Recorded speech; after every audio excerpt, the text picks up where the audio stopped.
Hello and welcome to food મંત્ર by Surabhi Vasa.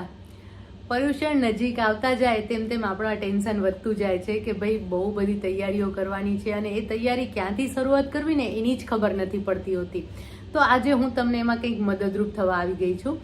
હવે એવું કહી શકાય કે પર્યુષણને લગભગ 8-10 દિવસની જ વાર છે અને આપણે પણ આમાં પ્લાનિંગ મગજમાં ચાલી રહ્યું છે કે ભાઈ હવે શું કરશું, કઈ રીતે કરશું, બધું પરફેક્ટલી થઈ જાય તો આપણે સરસ રીતે 8 દિવસ ધરમ ધ્યાન કરી શકીએ અને આપણું ધ્યાન ત્યાં દેરાસરમાં અને ઉપાશ્રયમાં હોય અને જે દોડાદોડી કરવાની હોય કે જે આપણે એવું થાય કે ચલો આ 8 દિવસ તો આપણે આત્મા માટે અને આપણા માટે જ કાઢવા છે, તો આપણે સરળતાથી એવું કરી શકીએ છીએ જો પ્લાનિંગ કરેલું હોય તો સૌથી પહેલાં તો એમાં જે ઉપર સૌથી ફર્સ્ટ જો આવે તો એ છે અનાજ અને કઠોળ. એ બંનેની તૈયારી કરવાની. એટલે કે જો અનાજ એટલે ઘઉં તો આપણા ઘરમાં ભરેલા જ હોય, ઘઉં અને ચોખા એ બંને આપણા ઘરમાં હોય જ. ઘઉં ચોખા હાજર હોય, એની સાથે જો જુવાર અને મકાઈ તમે વાપરતા હો તો એ પણ લઈ શકો છો, અથવા ઘઉં ચોખા છે એની સાથે દાળ અને કઠોળ. તો દાળ જે છે એ દાળમાં ઘણા લોકો ભરતા હોય છે, ઘણા નથી ભરતા હોતા. તો તમે દાળમાં મગની મોગર દાળ છે, મગની ફોતરાવાળી દાળ છે, અડદની દાળ છે, ચણાની દાળ છે, આ બધી જ દાળો તમે તમારા ઘરની જરૂરિયાત પ્રમાણે બહારથી લઈ આવી અને સાફ કરીને બરણીમાં ભરી શકો છો. જેથી કરીને તુવેરની દાળ છે, જેથી કરીને જ્યારે તમને જરૂર પડે ત્યારે તમારા ઘરમાં જ હાજર હોય અને તમારે એ ટાઈમે બહાર લેવા ન જવું પડે. હવે કઠોળ, ઘણા બધા લોકો એવા છે કે કઠોળનો વપરાશ નથી કરતા હોતા.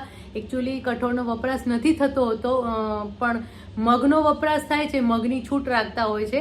અને જે આખા કઠોળ છે એટલે કે દેશી ચણા છે કે છોલે ચણા છે કે રાજમા છે કે એનો ઉપયોગ નથી કરતા હોતા. આમ છતાં પણ જો તમે કરતા હો તો એ પણ જે કઠોળ છે એને પણ ભરી લેવાના. તમારા ઘરની જરૂરિયાત પ્રમાણે 250 ગ્રામ કે 500 ગ્રામ તમે કે કિલો એ તમે લઈ અને સાફ કરી અને રાખી દેવાના છે, જેથી કરીને તમને બનાવવામાં કાંઈ પણ વાનગી બનાવવી હોય તો સરળતા રહે.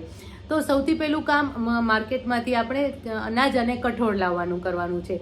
એના પછી દાળિયા, સિંગદાણા, મમરા, પૌવા એવી વાનગી લઈ એવા બધા ઇન્ગ્રેડિયન્ટ્સ ભેગા કરવાના છે. જો સિંગદાણા અને દાળિયા આવશે તો એમાંથી ચટણી બની જશે, જે સૂકી ચટણી તમે બનાવીને રાખી શકો છો. પૌવા તમે સાફ કરીને રાખી દેશો તો પૌવાનો ઉપયોગ તમે વઘારેલા પૌવા બનાવવામાં પૌવાનો ચેવડો પણ બનાવી શકશો, જે પૌવા નાયલોન પૌવા લાવશો તો. અને સાદા પૌવા છે એ તમે જમણમાં કે સવારના બ્રેકફાસ્ટમાં પૌવા પણ બનાવી શકો છો. તો આ રીતે પૌવા અને મમરા પણ વઘારેલા તૈયાર થઈ શકે છે. તો આ બધી વસ્તુ પણ તમારે તમારા ઘરની જરૂરિયાત પ્રમાણે ભરી લેવાની છે. હવે અનાજ, કઠોળ, દાળ એ બધું ઘરમાં આવી ગયું. હવે એના પછી જે ટર્ન આવે છે એ છે લોટ કરવાનો, લોટ દળવાનો. એટલે લોટનો જે કાળ છે એ આ ચોમાસાની ઋતુમાં એટલે કે અત્યારના સંજોગોમાં 15 દિવસનો હોય છે. એટલે કે તમે 15 દિવસ સુધીમાં લોટ તમારો વપરાય જાય એ રીતનું તમારે લોટ દળાવવાનું હોય છે, અથવા તો ઘરે દળવાનું હોય છે, તમે જે રીતે કરતા હોય એ રીતે. તો સૌથી પહેલાં તો ઘઉંનો લોટ તો આપણે દળાવતા જ હોઈએ છીએ, તો રોટલી માટે થાય છે ઝીણો લોટ. જાડો લોટ પણ જો તમે તમારા ઘરમાં ભાખરી છે ખવાતી હોય તો તમે જાડો લોટ પણ દળાવીને મૂકી શકો છો, અથવા બાટી બનતી હોય તો બાટી માટે પણ જાડો લોટ તમે દળાવી શકો છો. એની સાથે ચણાનો લોટ આવે છે. તો ચણાના લોટમાંથી ઘણા બધા નાસ્તા પણ બને છે, ફરસાણ એટલે ઘણી બધી બને છે, શાક પણ ઘણા બધા બને છે કે ઢોકળીનું શાક બને, એની સાથે બેસનનું શાક બને છે, બેસનના ગટ્ટા બને છે. આ બધા જ શાકનો તમે પર્યુષણમાં સારામાં સારો ઉપયોગ કરી શકો છો.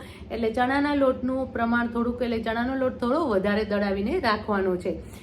ચોખાનો લોટ તમે દળાવીને રાખી શકો છો. ચોખાના લોટમાંથી તમે ખીચું બનાવી શકો છો અને ચોખાના લોટની રોટલી બની શકે છે. આવી રીતે તમે અલગ અલગ ચોખાના લોટના થેપલા બને છે. તો આ રીતે તમે લોટ દળાવીને તૈયાર કરીને રાખી શકો છો. એના સિવાય હાંડવા ઢોકળાનો લોટ છે કે મુઠિયા, મુસમુસિયા, કચ્છી મુસમુસિયા જે મેં આ રસોડે બતાવેલા છે એનો તમે લોટ છે કે ભેળકુનો લોટ છે કે એ બધા લોટ પણ તમે દળાવીને તૈયાર કરીને રાખી શકો છો. જેથી જે વાનગી તમારે બનાવવી હોય, ઢોકળા બનાવવાના હોય કે હાંડવો બનાવવાનો હોય, ઇડલી અને ઢોસાનો પણ લોટ તમે તૈયાર કરીને રાખી શકો છો. આ જ અહીંયા અહીંયા જ મેં તમને બતાવેલું છે કે હાંડવા ઢોકળાનો લોટ કઈ રીતે તૈયાર થાય છે, ઇડલી ઢોસાનો લોટ કેવી રીતે તૈયાર થાય છે. તો આ બધા જ લોટ તમે અત્યારના તૈયાર કરીને રાખી દો તો એ તમને 15 દિવસ સુધી ચાલવાના છે. અને એના કારણે તમારા માટે જ્યારે રસોઈ બનાવવાની હશે ને ત્યારે બહુ બધા ઓપ્શન મળી રહેશે. ઘણીવાર આપણે એવું થતું હોય છે ને કે હવે શું બનાવવું, પર્યુષણમાં તો કાંઈ બને જ નહીં, પણ એવું નથી હોતું. જો તમે આવી રીતે થોડું પ્રી પ્લાન કરશો ને તો પર્યુષણ તમારા એકદમ ઇઝીલી અને બધાને મજા આવે ને એવી રીતે પસાર થશે. નહીં તો ઘરનાઓને પણ એવું થશે કે નાના બાળકો હોય કે યંગસ્ટર્સ હોય ને એ લોકોને એવું થાય, ઓ પર્યુષણ આવ્યા, એક જાતનો અણગમો ઊભો થશે. અને આપણે પર્યુષણ માટે અણગમો ઊભો નથી કરવાનો, આપણે પ્રેમ ઊભો કરવાનો છે કે ઓહો, ઉત્સાહ ઊભો કરવાનો છે કે ના આપણા પર્વ પર્યુષણ આવ્યા છે, મહાપર્વ આવ્યો છે, તો આપણે એની ઉજવણી કઈ રીતે અને સરળતાથી અને સરળ રીતે કરી શકીએ. તો આ રીતે તમે કઠોળની તૈયારી કરી શકો છો, બધા લોટની તૈયારી કરી શકો છો. એના સિવાય મસાલા તમારા ઘરમાં જો મસાલા તમે ન હાજર હોય તો કોઈ પણ મસાલા તૈયાર કરવાના હોય, એટલે કે શેકેલા જીરાનો પાવડર છે તો તમે દહીંવડા બનાવો તો એમાં શેકેલા જીરાનો પાવડર છે, જીરાળું છે. તો આવી રીતે તમે જે મસાલા તૈયાર કરીને રાખશો તો એ પણ એના કારણે પણ તમને વાનગી બનાવવામાં ખૂબ જ સરળતા રહેશે અને એટ એ ટાઈમે તમારે નહીં બનાવવું પડે. અને ખટાશ માટે આપણે ઘણીવાર એવું થાય કે ઘણા લોકો લીંબુ વાપરતા હોય છે પર્યુષણમાં અને ઘણા લોકો નથી વાપરતા હોતા. તો કોકમ છે, આમચૂર પાવડર છે, તો એવી સંચળ પાવડર છે, આ બધી જ વસ્તુ તમે લઈને રાખી શકો છો. આમચૂર પાવડરની તમે ચટણી બનાવી શકો છો, એ ઇન્સ્ટન્ટ બની જાય છે. એટલે કે જો આમચૂર પાવડર તમે તૈયાર કરીને રાખ્યો હશે તો તમારે મીઠી ચટણી તમે દહીંવડા બનાવ્યા અને એમાં મીઠી ચટણી બનાવી હશે તો ઇન્સ્ટન્ટલી જે આમચૂર પાવડર છે એની સાથે ખાંડ અને મસાલો મિક્સ કરી અને તમે ઇન્સ્ટન્ટલી ચટણી બનાવી શકશો. એટલે આવી રીતે જો તમે થોડું પ્રીપ્લાન કરશો ને તો પર્યુષણ તમારે બહુ જ ઇઝીલી અને સરળતાથી પસાર થશે અને તમને એમાં ઉત્સાહ જળવાઈ રહેશે. આ બધી જ વાત તમારા પાસે પ્રિપરેશનની થઈ કે તમારે કિચનમાં શું શું પ્રિપરેશન કરી લેવાની છે. નાસ્તા, હવે પછી વાળો આવે નાસ્તાનું. પછી નાસ્તા બનાવવામાં પણ એવું છે કે નાસ્તા ઘણી વખત આપણે એવું થાય કે બહુ બધા નાસ્તા બનાવી નાખીએ તો એમાં પણ એવું થાય કે ઘણા બધા નાસ્તા ભેગા થઈ જાય ને એટલે પછી એ નાસ્તા પ્રત્યે આપણે અભાવ આવી જતો હોય છે.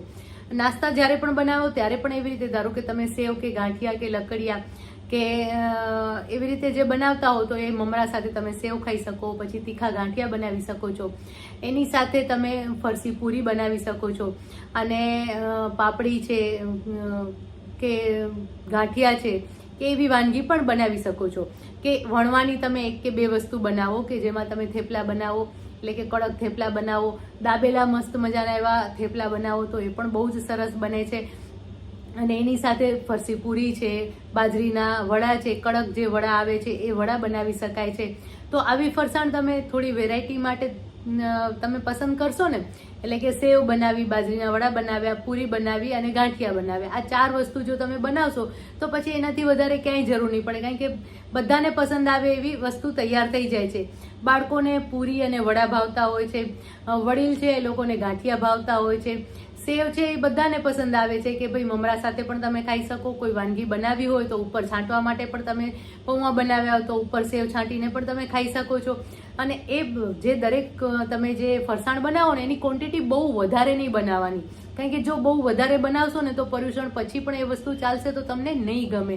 એટલે એ બધા જની ક્વોન્ટિટી થોડી થોડી બનાવવાની તો તમને પણ ઇઝી પડશે અને વેરાયટી પણ મળી રહેશે. અને આવી જ રીતે મીઠાઈ પણ મોહનથાળ છે, મોહનથાળ જ્યારે પણ બનાવો ત્યારે થોડું કડક ચાસણીવાળો બનાવવાનો તો મોહનથાળ લાંબો ટાઈમ સુધી ટકી શકે છે. એ રીતે લાડુ છે, આવી રીતે તમારા ઘરમાં જે મીઠાઈ ખવાતી હોય, મૈસૂબ છે, એ તમે બનાવી શકો છો અને એ બનાવી અને તમે એને સ્ટોર કરી શકો છો. એની સાથે મગજના લાડવા એટલે કે મગદિયા અને ચૂરમાના લાડુ, આ બંને લાડુ તો દેરાસરમાંથી આવે અથવા તો ઘરે બને જ.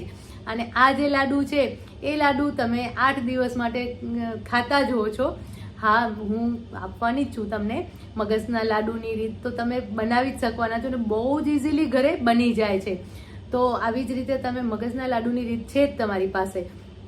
તો બસ આવી રીતે તમે જો નાનું નાનું પ્લાનિંગ કરશો ને તો પર્યુષણ મહાપર્વ જે છે બહુ જ સરળ રીતે અને ઉત્સાહભેર પસાર થશે અને તમને એક નવો ઉત્સાહ આવશે કે વાહ, હું બધું જ કરી શકું છું અને ઘરનાને પણ બધું કરાવડાવી શકું છું. એની સાથે તમે બીજું એક ખાસ કામ કરવાનું છે કે જે 4 દિવસ પહેલા ફેમિલી મેમ્બર્સ બધાને બેસાડી અને મેન્યુ પ્લાનિંગ કરી લેવાનું છે. આ ખૂબ જ અગત્યનું કામ છે. એ તમારા માટે તો સરળ થશે જ, પણ એની સાથે સાથે ઘરના બધાને એક સંતોષ આપશે કે ચલો મારી ભાવતી પણ વાનગી છે, બાળકોને ગમતી, બાળકોને એમ થશે કે મને ગમતી પણ વાનગી છે, અને વડીલોને એમ થશે મને ગમતી પણ વાનગી છે, અને તમારા માટે પણ એટલું ઇઝી થઈ જશે ને કે 2 કે 3 વાનગી રોજ રોજ તમારે બનાવવી નહીં પડે. એક જ વાનગીમાં આખું ઘર સરસ રીતે જમી લેશે. તો આ રીતે તમે મેન્યુ પ્લાનિંગ કરી શકો છો. અને બસ આટલી નાની નાની વાતનું ધ્યાન રાખશો ને તો આ વખતે તમે પર્યુષણ મહાપર્વને ખૂબ સરસ રીતે ઉજવણી કરી શકશો. અને આ મહાપર્વ કે આ 8 દિવસ ફક્ત ને ફક્ત વર્ષમાં એક જ વખત આવે છે. એટલે આપણે એવું થાય કે ક્યાંય આપણે કોઈ વસ્તુ ચૂકી ન જઈએ. એટલે આપણું સમગ્ર ધ્યાન દેરાસરમાં અને ઉપાશ્રયમાં હોય, અને છતાં પણ કિચન તો આપણે એટલું જ સંભાળવું પડે, અને ઘરના બધાની ધ્યાન પણ રાખવી પડતી હોય છે. એટલે જો તમે આવું પ્લાનિંગ કરશો તો તમારા માટે એકદમ બેસ્ટ થઈ જશે. અને આ વખતે એટલા સરસ તમે આરાધના કરી શકશો ને કે તમને એમ થશે કે બસ હવે આ દર વર્ષે મારે આ જ રીતે પ્લાનિંગ કરવું છે. તો બસ બધા જ સરસ રીતે આરાધનામાં જોડાઓ અને તમારા આત્માને એક અલગ જ પરમાત્મા મિલન પાસે આગળ લઈ જાઓ, એવી જ મારી પ્રભુને પ્રાર્થના. અને આગળ વધતા રહો. આવી જ નવી જાણકારીઓ સાથે ફરી મળતા રહીશું. ત્યાં સુધી બાય બાય.